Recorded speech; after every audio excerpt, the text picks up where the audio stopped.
Every once in a while, an indie game comes out on PC that pleasantly surprises us at Digital Foundry, and Tiny Glade by Pouncelight is one of those games. Being made by just a two-person team, Tiny Glade has a simple gameplay loop.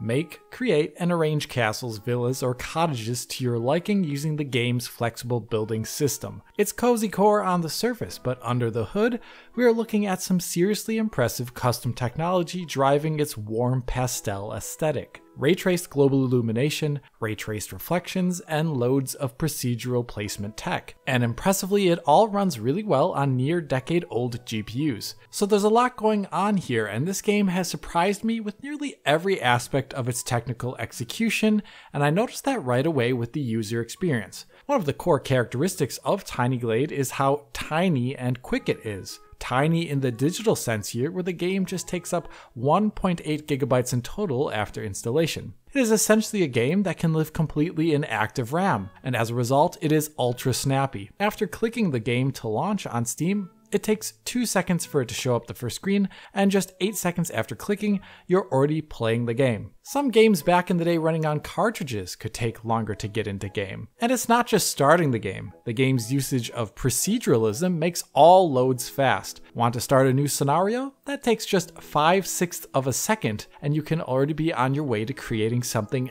different. Yes, the game is not throwing around 4096 by 4096 textures everywhere, like a AAA game might, but it is also not needlessly slow where it doesn't need to be. That is not something that can be said of all smaller projects. The general speed of the game lends it a highly polished feeling, which is then further reinforced by other aspects of user experience, like the 3D camera and UI. Those are two very important things if you play any mouse-driven games like RTS or City Builders. On one layer, you have your simple selection of tools, objects, and widgets, which can be hotkeyed, and then you have the object and camera manipulation. The latter of which I think is perhaps one of the game's most crucial successes. If moving the camera around and manipulating objects is not satisfying and responsive, then there's almost no point here. Thankfully though, whipping the camera to get a new look at an object that you want to scale and move is intuitive and immediate feeling. They also importantly add in a smidgen of camera inertia here after panning to keep things visually smooth, and so that you start subconsciously making use of that camera inertia while building. It gives the game a sort of rhythm while moving around. The building objects themselves have controls for width, height, rotation, and styling built right into the contextual diegetic UI that pops up depending upon where your mouse cursor finds itself on the object. You can see the building twist, morph, and align with the environmental conditions it finds itself in, which is very satisfying. That's where the procedural stuff comes into play.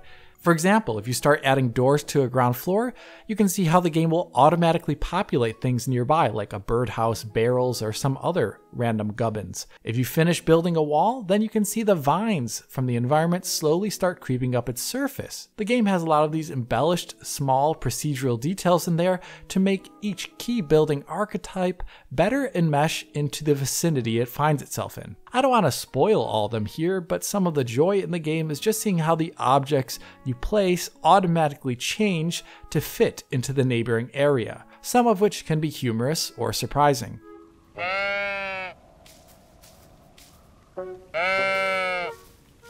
As I mentioned at the beginning of this video, the rendering technology though is perhaps the standout feature of this title. The game is using a Vulkan renderer with zero shader compilation stutter, and it makes extensive usage of compute shaders to drive the rendering. Firstly, we have the game's diffuse global illumination, which uses software ray tracing so that it can scale down to ultra low end and older GPUs. Here the game traces against lower complexity proxy geometry and shoots rays at a sub-native resolution. According to one of the developers I asked, you can see one ray for every 4x4 pixel grid. And like a lot of games using RTGI such as Metro Exodus or Avatar, rays first start in screen space, and then they move out of screen space to trace against the proxy geometry in a BVH only when they really need to, when they miss screen space stuff. This further reduces the cost and gives the game extra detail in the lighting paths for those areas that are kept in screen space. To keep noise down, the lighting is encoded into a spherical harmonic, which you've seen in other titles before. This will smooth things out,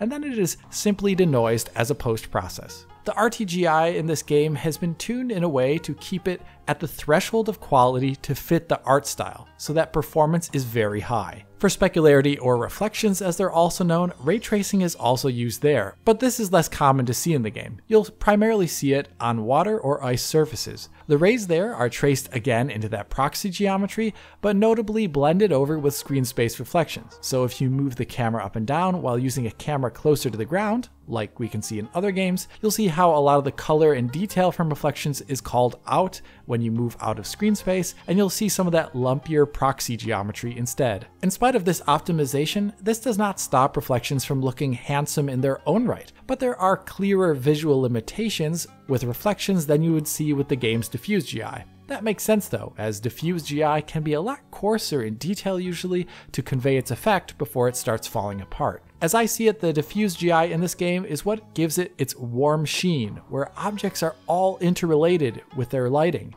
bouncing light off their surface onto other ones, or shadowing light from one object to the next. And like in a lot of games with RTGI, you can see some spectacular effects, like the encroaching darkening in between trees in a densely forested area. Or in shadowed areas, you can see how the sky lights everything down below and those objects cast indirect shadows onto things nearby, where nothing looks unnaturally lit or glowing or out of place. RTGI is definitely the gel which holds the visuals in this game together, I feel, and it looks genuinely splendid almost everywhere you look while running quite well. All the B-roll I have shown so far in this video was rendered at 6K and 60 FPS on an RTX 4090, but as I will talk about later, it should really run fine at high resolution on any modern GPU really.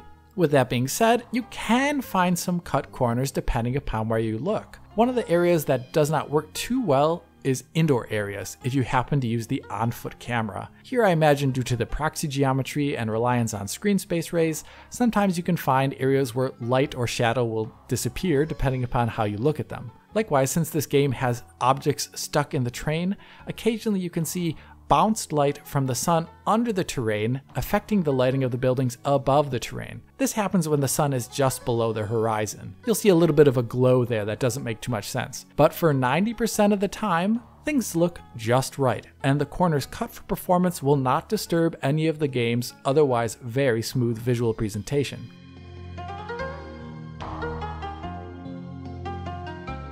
Beyond the ray tracing, there are two other effects that I really want to call out for their quality. The first is in ice rendering, which has some neat aspects. First, you can see the top layer of the ice and you get this surface sheen from the sun, reflections, and other local lights. Then there's the layer below that, below the ice, where you can see a cumulative darkening occurring as light extinction makes it so that it gets darker the deeper you look. On top of that, there's a refraction of sorts to anything below the surface that distorts them, like the little schools of fish you can see there. And lastly, if you look extra closely, you can even see a self-shadowing occurring in the cracks of ice as they disrupt the light passing through them. There's a lot of little technical details in there to make the whole picture, but the ice is very convincingly stylized and I love it. The second effect that I really want to highlight is the camera depth of field, which has been ever present in the footage I've shown off so far, but it can be turned off in the menu if you don't like it. Essentially, this is one of the smoothest depth of fields I have ever seen in a video game. Whether you're looking at the world with the tilt-shift camera perspective with its ultra-distant FOV zoom, or if you just look at the world normally in gameplay, you will almost never see typical video game depth of field issues. I'm particularly fond of the depth of field fall off for near camera objects against objects in the background that are in focus. Like we can see in this shot here, where the wooden sticks in front of this house in the background are in depth of field. Pay attention how there's no unusual things going on the edges there. There's no discontinuity, flicker, or strangeness, and that's something you don't tend to see in video games. The area of defocus looks natural, with no artifacts. The depth of field in this game looks consistently fantastic, and like the GI, it is a visual aspect of the game which helps keep things gelling. It keeps things physically grounded at times and makes it look like you're looking at a little photo of a diorama of real buildings. It is uncanny and gorgeous.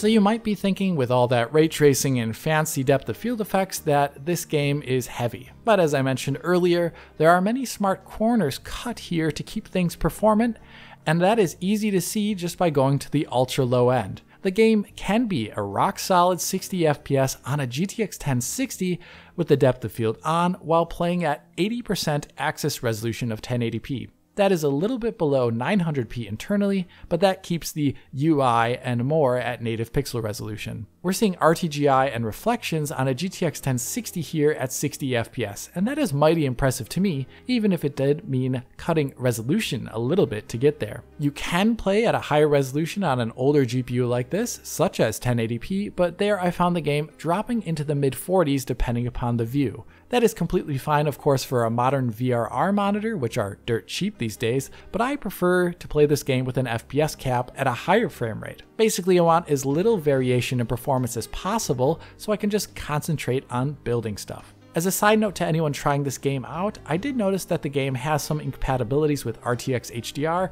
and Rivatuner Statistics Server, both of which cause the game to drop frames that are going to be presented even though it was actually running fine. So the game looked like it was dropping frames even though it was technically running fine. This is a little hiccup, but definitely one to mention so you can get the game running as smoothly as possible on your end if you try it out, which is definitely recommended for me as the game is rather cheap and it has a free demo to try out and download. So with that being said, I've come to the end of this tiny video on Tiny Glade.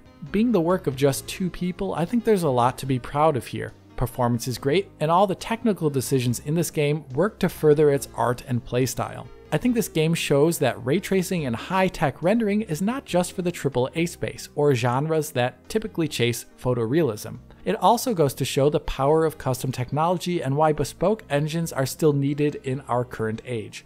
I cannot even imagine an Unreal Engine game running nearly as fast or as well as this one does without a lot of work.